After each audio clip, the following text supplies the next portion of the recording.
ছেলেরা চাকর হয় না, মারা হয়, মা বাবাই চাকর হয়। আসলে থাকবো না। আমার ছেলে বলেছে মাকে তাড়িয়ে দেবো। স্যার একটু সাবধানে ঘুরবেন, হ্যাঁ? পর্ক ফর্ক লোকে খুব ভালো খাচ্ছে আজকাল, আপনাকে কেটে খেয়ে নিলে না শেষ হয়ে যাবেন আপনি। এ বন্ধুরা এলো মেলো, মুঠো ভরে নিয়ে এলো, এই খুশি খুশি খুশি, বুঝতে পারছো? আমার আমার আজকে সেই লেভেলের খুশি, কারণ আজকে আমি যাচ্ছি আমার মায়ের মায়ের বাড়ি, মানে আমার মামার বাড়ি। আর সেই খুশিটা আমি আজকে সকাল সকাল ঘুম থেকে উঠে পড়েছি, সকাল 9টায়। হ্যাঁ, এটাই আমার সকাল, কি করা যায়। আর আমার সঙ্গে যাচ্ছে এই মহিলা, আমার দিদার মেয়ে। মা তাড়াতাড়ি চলো চলো।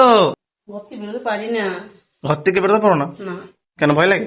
এই আমি একটা জিনিস ভুলে যাচ্ছি, আমার নকল ঘড়ি প্যাকিং প্যাকিং চলছে। আমার নকল ঘড়ি করতে, এই নকল ঘড়ি কেমন? পৌঁছে গেল তো দূরে। তো যা, কত দূরে, অত দূরে, অত দূরে যাচ্ছে আমার নকল ঘড়ি। নকল ঘড়ি কেন? কারণ এক টাইমে চলতে, এখন চলে না, কিন্তু স্টাইল আছে ভাই, স্টাইল। তো বেরিয়ে পড়েছি।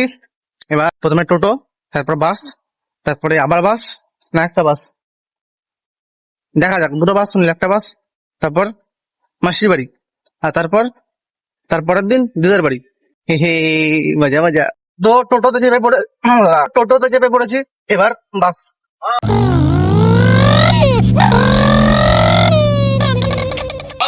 চলো, তারপর দুটো বাস হচ্ছে, এবার দুটো হয়ে গেল। কাটা বাস, কাটা বাস, অর্ধেক দূর যাবো, আবার নামবো, আবার চাপবো, আবার যাবো।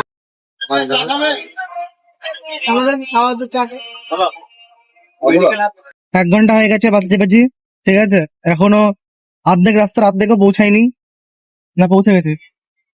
পৌঁছায়নি পৌঁছায়নি পৌঁছায়নি। আর বাস ভিড় হয়ে গেছে, বাসে ভিড় ফির জমে গেছে।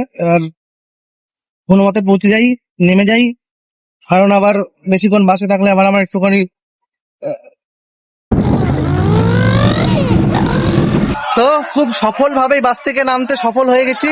এবার একটু পেট পুজো, কারণ আরেকটা বাস ধরতে হবে, তার আগে একটু পেট পুজো করতে হবে, যাতে এটা পেটটা ভরা থাকে, যাতে খিদে ফিদে না পেয়ে যায়। আগে খাবি তো নাকি? তো কি খাবে? উপভোগ করতে বললি। আরে খেয়ে নি।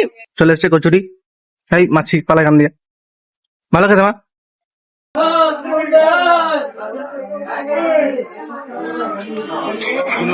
এটা গরম আছে, ভালো লাগে। তো গাইস চেপে পড়েছি বাসে। এবার ব্যাপারটা হচ্ছে, একটা ছোট্ট প্রবলেম আছে, যে আমি বসেছি কেবিনে, ড্রাইভারের সামনাসামনি, আর সেই রোদ লাগছে আমার মুখে। পুরো বাস ভর্তি, সিট পাইনি, ড্রাইভার নাই। আমাকে যা সময় বললো তাতে 4 মিনিটে, না 6 মিনিটে বাস ছাড়বে, আর 6 মিনিট পর বাস ছাড়বে, দেখা যাক। ড্রাইভার কোথায় গেল, কোথায় বাথরুমে? ফুল ফ্ল্যাশ মারছে সূর্য আমার মুখের মধ্যে, এখান থেকে মাথা গরম হয়ে গেল। রোদ লাগছে, কেমন লাগছে? এত গরম যে ভোলে বাবারও মাথা গরম হয়ে যাবে। ভোলে বাবা বলবে তাড়াতাড়ি চল এখান থেকে।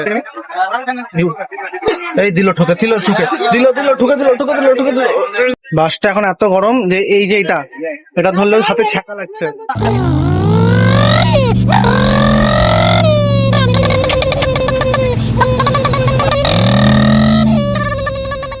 পুরো ভিড় খিচুড়ি খাওয়ার জন্য, সবাই খিচুড়ি খাচ্ছে। তো খুবই শান্তিপূর্ণ ভাবে ব্যাগ দিয়ে কয়েকজনকে গুঁতো মেরে বাস থেকে নেমে গেছি।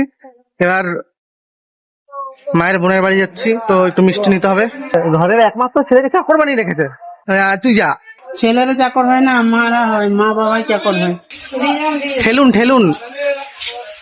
হ্যাঁ ঠেলুন, দেখুন।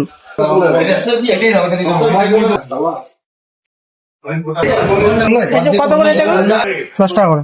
তো শেষমেশ কালাকান্ত 100 টাকা 10টা দিল, 20টা দিলে বেশি খুশি হতাম। চলো, আশীর্বাদ সুইট। রোদে রোদে হাঁটতে হাঁটতে আমি একদিন কালো হয়ে যাব, আর যদি আমি কালো হয়ে যাই তাহলে তোমার ছেলের বিয়ে হবে কি করে মা?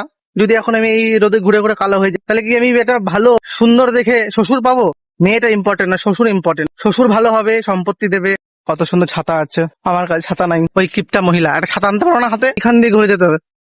আসলে মাঝে মধ্যে এরকম হয় যে মাসি আমার বাড়ি ফাড়ি পাল্টে দেয়, বুঝতে পারি না, জানতে পারি না, তখন মুশকিল হয়ে যায়। হ্যাঁ, ঘাড় ব্যথা হয়ে গেল। ব্যাগটা কিন্তু অনেক ভারী। বাস থেকে নামার সময় 2-3 জনকে গুঁতো মেরেই দিয়েছি আমি। ওয়াও, নাইস, কি সুন্দর ফুল, তার থেকেও বড় আমি ফুল, কাশ্মীরের উল। এই কে এসে গেছে? এটা কি? স্যার কে আপনি? কোথায় যাচ্ছ? ও রাস্তা দেখাচ্ছে আমাকে, চলো ওর পেছন পেছন চলো, ও রাস্তা দেখাচ্ছে আমাকে। পুরো ঠিক জায়গায় নিয়ে গেছে আমাকে। স্যার একটু সাবধানে ঘুরবেন, হ্যাঁ, পর্ক ফর্ক লোকে খুব ভালো খাচ্ছে আজকাল, আপনাকে কেটে খেয়ে নিলে না শেষ হয়ে যাবেন আপনি। ব্রেকিং নিউজ, আমি এই বাড়িতে ঢোকার পর এই দুই মহিলা দুই বোন মিলে কি সব উল্টো পাল্টা শুরু করেছে, বলছে আমি নাকি আমার মাকে তাড়িয়ে দেবো। আসলে থাকবো না। কেন, আমি তোমাকে ঘর থেকে তাড়িয়ে দেবো বলেছি? হ্যাঁ। কখন বললাম? আমার ছেলে বলেছে মাকে তাড়িয়ে দেবো। ভুলভাল লোকের সামনে ক্যামেরা অন করেছি, এ লোকে মারবে আমাকে এসব শুনলে।